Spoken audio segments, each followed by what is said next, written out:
It is time for the press preview, our first look at the front pages as they hit our inbox. Over the remainder of the hour, we'll see what's making the headlines with the economics correspondent at the Spectator, Kate Andrews, and political editor at the New Statesman, Stephen Bush. But first, let's run you through the pages that we have. I think starting with the Telegraph. Plans for vaccine passports to be a legal requirement at large events are to be scrapped. That's the Telegraph's lead story. The Eye says that ministers are planning to ramp up vaccinations in a race to June 21st, of course, the date when all COVID restrictions are due to be lifted. Similar story in the Express, and a picture of Carrie and Boris, as they describe them. At the Daily Mail, though, reporting on new figures revealing that many people are now waiting 2 years for hip operations as a result of lockdown. Meanwhile, The Guardian reports that 70 schools have been built using combustible insulation that was banned on high-rise buildings after the Grenfell Tower disaster. And the Mirror goes with this headline, Taste of Freedom. Millions of us, not me, headed to the beach after lockdown and, well, plenty of wet weather. Here's the FT. It reports that US authorities are taking a more active role regulating the cryptocurrency market, currently worth, if you can believe this, $1.5 trillion. And the Daily Star has a story about aliens. The truth is out there. Not sure if that's on the list. I'll have a quick check. Kate Andrews and Stephen Bush here to take you through their choice of the papers. Good to see you again, guys. And Kate, to you first. Take us to the front page of The Eye. The 21st of June, a date looming large in many people's minds, including, no doubt, the Prime Minister. And it's all about getting the vaccines into people before then. Yes, so this has been a welcome change in tone now for several weeks, because back in February, March, even parts of April, the government came dangerously close to talking down the vaccines. They were suggesting they weren't 100% effective. Of course, essentially no vaccine is. We have very, very highly effective vaccines for COVID-19, but they wanted people to continue to obey the lockdown rules for a few weeks longer before the real opening up began. But now I think we're having a much more honest conversation with the public, which is that, of course, vaccines are the way out of this. And as the Prime Minister indicated a few weeks ago, they're hoping that the vaccination process can really beat the virus, which is why they're truncating that period of time between when people in slightly more vulnerable groups, people over the age of 50, are going to be getting their first and second jabs. So I think the major thing to be looking out for is how quickly they can ramp up that process, and also make sure they're still administering those first jabs to the younger age groups who are more likely to spread the virus. They're significantly less likely to go into hospital or die from this virus, but they are more likely to spread it. And what's happening to infections, hospitalizations, and deaths along the way. Now, we would still need to wait a few weeks to see what the opening on the 17th of May really has done. But so far, hospitalizations remain 97% below the peak. Deaths remain 99% below the peak. So the most up-to-date information we have is that the government is still, sort of kicking the can down the road a little bit, trying to put off that big 21st of June announcement for a few more weeks. We're now expecting around the 14th of June. But if that hospitalization and those death figures do stay at some record lows since that second wave, you would hope to see major reopening on the 21st of June, as those are the metrics that matter most in this crisis. Stephen, what is the mood around SW1 and whether or not that 21st of June date will hold? I mean, on the front page of The Eye, underneath the headline, it alludes to that article from Sir Keir Starmer yesterday, claiming that it was incompetence by Boris Johnson and others in government might put those plans for unlocking at risk. I mean, that will weigh on the Prime Minister's mind in terms of the political decision-making. Well, yes, precisely. And that's one of the reasons why if you speak to, say, the average Conservative MP about what they think is going to happen, they will say, look, reopening has to happen on the 21st of March. We've had quite enough of lockdown. And then they'll add, and the reason why the Prime Minister will ultimately realise that is he will understand that if we end up locked down longer than advertised, everyone will say, look, this is because we didn't put India on the red list sooner when we should have done. And so that's why I think the average sort of the median Conservative MP thinks, actually, this is going to be fine, because it would be so destructive for the government if we did move that deadline back. When you speak to people in government, they kind of suck their teeth and go, well, look, we don't know for sure. That's why getting jabs in arms of younger people is so important. Most young people, of course, haven't been offered the vaccine till relatively recently. But yeah, the mood music is now a lot more positive across the whole of the Conservative Party, which means that I think it is likely that the 21st of June will go ahead as planned. Kate, just before we move on to the next paper, I can have a comment from you on a couple of stories related to this. One of them, in fact, mentioned on the front page of the Eye. That recommendation for whether or not we should be vaccinating children is still pending. I wonder what people are thinking about that. And, of course, today we heard again from the Vaccines Minister that compulsory vaccination for working in the health services is being actively considered. Where do you think on both of those we might be seeing the government head? I think they'll be taking a very cautious approach to both, because here in the UK, we have residents that are more keen to take up the vaccine than anywhere else in the world. We should be expecting by the end of this over 90% of UK residents to take up the vaccine. That's something to be very, very proud of. But I think when you start pushing that children might get the vaccine, especially very young children, not necessarily older teenagers, or that you could have a compulsory element, that's where people who are completely on board with getting their jabs might start to feel slightly more nervous. So you have to have a very delicate balancing act here. And I personally, especially on that second story, just cannot imagine a scenario where you're forcing jabs into arms. So when we talk about compulsory vaccination, what we're really saying isn't that, you would be actually forced to take the vaccine. We're threatening people's jobs, and the government will have to think very carefully about which groups aren't taking up the vaccine and what that means practically speaking. Which members of society and groups of society are you going to be excluding or putting out of a job because they didn't get their vaccine? So, that's very politically difficult. I think it's ethically and morally very difficult. And I think they're going to take a very cautious approach. And the last thing I would say about the 21st of June is I just think we have to remember that there are different kinds of reopening that we could see. Yeah. In theory, the ROMAD could go ahead as planned, but we still have major questions around social distancing, vaccine passports, which we're going to speak about on the front of the Telegraph now. And if you were to keep, say, a meter rule plus rule in place, you can open nightclubs, you can open mass events, but to say that people have to stay a meter apart when they're in them is not real freedom, I think, as people understand it. So it will be interesting to see if the government goes for this in name only, or if it actually decides to restore all those freedoms. Yeah, Stephen, take us through the detail of that story that Kate was just talking about in the front of the Telegraph, their lead story. Given the amount of political capital and the number of times that ministers have mentioned the phrase vaccine passport to me over the past 6 to 12 months, I'm slightly staggered by this. Yeah, it is pretty surprising. As you say, a lot of political capital has been put into this, a lot of actually quite brave, because this is hugely controversial within the Conservative Party. The average person, you ask them what they think about vaccine passports, they say, seems quite reasonable. You ask the average Conservative MP what they think of a vaccine passport, and you will get a much more mixed answer. And so the ministers who've really fronted this have been willing to take political damage to do so. They've also been willing, perhaps a slightly less of a sacrifice, to have some jollies to Israel to see how the vaccine passport scheme works there.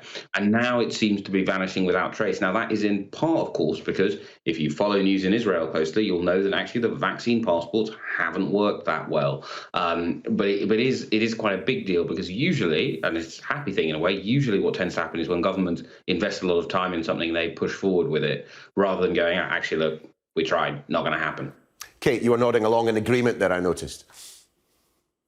Yes, well, I think in the same way that this virus originated in China and then China locked down and so did the world, Israel was, first out of the gate with really getting jabs into arms. While the UK administered the first Pfizer vaccine, Israel stormed ahead with its rate of vaccination. And I think many countries, including the UK, have been looking to Israel to see what works and what doesn't. Now, so much of the news out of Israel is positive, but one thing we've been learning is that their Green Pass system, which is essentially a vaccine passport by a different name, has been flailing. A lot of businesses haven't been using them. They find it doesn't work very well. In many circumstances, they find that it's unnecessary. And I agree with Stephen, it's actually positive to see the government not fall for the sunk cost fallacy and to say, well, we've prepared for something, but we may well not need to use it. And in a country like the UK, as I was saying before, that has such high vaccine take-up, I think there's been a question mark over this scheme for a long time. Why is it really necessary? And are you going to put this bureaucratic burden on businesses to check people's health status status before they go to a mass event or even before they go to the pub. And of course, Boris Johnson has been writing in decades previous about how he's opposed to any kind of identity card. He once said he would rip one up if he were asked to show it. So whilst it is somewhat surprising that we see the story on the front page of the Telegraph, it does seem to be in line with the Prime Minister's instincts that at the end of the day, he really doesn't want to bring in this kind of system. Stephen, we always knew that there would be any number of costs to locking down in terms of the economy, in terms of the health. We are now beginning to see the consequences and the consequences in terms of health outcomes. The front of the Daily Mail. 2 years for a hip operation. There will be thousands, tens of thousands of people in an awful lot of pain as a result of this. Yeah, and this is the thing, is although, of course, if we hadn't locked down, it would have meant the end of modern medicine because the NHS would have been overwhelmed by the coronavirus. We are now, for the next decade, we will be living in the post-COVID decade in the United Kingdom, which, of course, is a better position to be in than most of the world, which will still be living through having the coronavirus. But we are going to see very sad stories like this. There's a huge impact on people's lives. We'll see this playing out in education as we begin to see the impact of school closures. We'll begin to see this, unfortunately, I expect, in businesses as we come out of lockdown, and some businesses will not be able to survive, I think, some of the costs they've had to bear during lockdown. So we're leaving the lockdown era, but we will in the United Kingdom be in the post-lockdown era for a long time. And stories like this are the beginning of that new reality. Does feel like it. Guys, we will pause there just to take a very quick break. But coming up immediately after, the search goes on for the source of COVID-19. The focus once again, though, turning to a laboratory in China. That's next. Welcome back to the press preview. Kate Andrews, Stephen Bush still here. And Stephen, take us inside the Mail. And viewers who were watching the press preview last night may be forgiven a certain sense of déjà vu. The Daily Mail seems to be following up on some journalism from the weekend. MI6 are now weighing in and describing the theory that COVID emerged from the lab as feasible. No mention of likelihood, however. Yeah, so this is the big question about where this particular pandemic emerged from. There is a laboratory in Wuhan whose job is to investigate coronavirus. So like SARS, the pandemic which affected much of Southeast Asia, but fortunately we dodged that particular bullet in the noughties. SARS kind of petered out for reasons that scientists still don't really understand. And one theory has been, was this about insecure lab practices, letting a virus mutating and then spreading across the world, a known risk in society and in a globalized economy, but one which would, of course, have diplomatic implications because there's already an underlying issue that many states feel that China was not clear about how transmissible this virus was. And then that's one reason why ourselves and others were slightly blindsided by how quickly the coronavirus spread from person to person.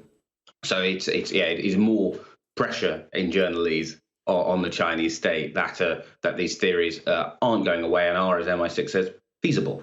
I mean, it is quite something, Kate, to even consider the possibility that this could have been the reason why the world has been in the state it has been for the past 14, 15 months. But do we think that we are, when you've got the American security agencies looking into this, when you've got the World Health Organization looking into this, the British Secret Service describing it as feasible, it's starting to look like a worrying possibility. Certainly. I think over the past 10 days, you've seen a real change in perception on this. You now have some big international players, including President Joe Biden, encouraging the U.S. intelligence services to look into this. Dr. Fauci, the chief medical advisor in the United States, saying that this was a possibility. You now have MI6, a theory that was once scoffed at, I think mostly because President Trump was pushing it at the time, is now being considered as a real possibility. And I think the leader on the FT highlights the importance of keeping an open mind on this.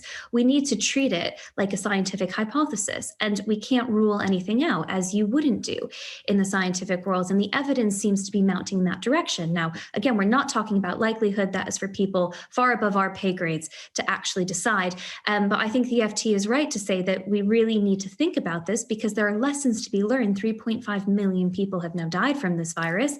And if it did escape from a lab accidentally for whatever reason, that's something that we need to take take real precautions about in the future. I suppose the only area with the FT that I might slightly disagree is they say the World Health Organization is in the best place to handle this. Of course, they've already published a report where they suggested that this was very unlikely to be the case. The evidence is now mounting in the other direction. And I think they've had a terrible time during the coronavirus, suggesting that it wasn't airborne for a very long time, cutting Taiwan out of the conversations. I'm not convinced they are the most trusted organization to handle this, but it's certainly right that the world continues to investigate this with a very high level of scientific scrutiny.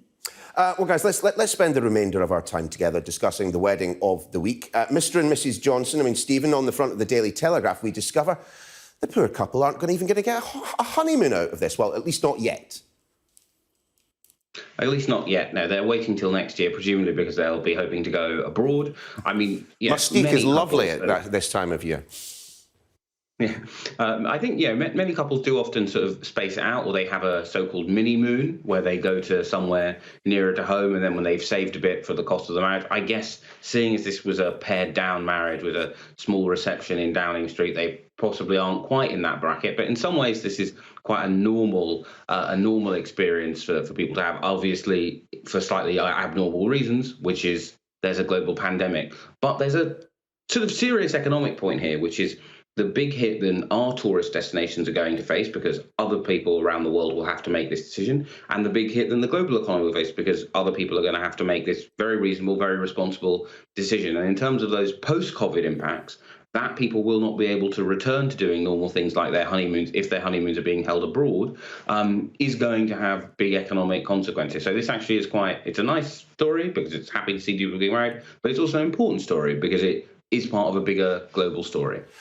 A slight break from the norm, Kate, in terms of the fact that Boris Johnson doesn't generally like to talk about his private life. He doesn't like to talk about his children.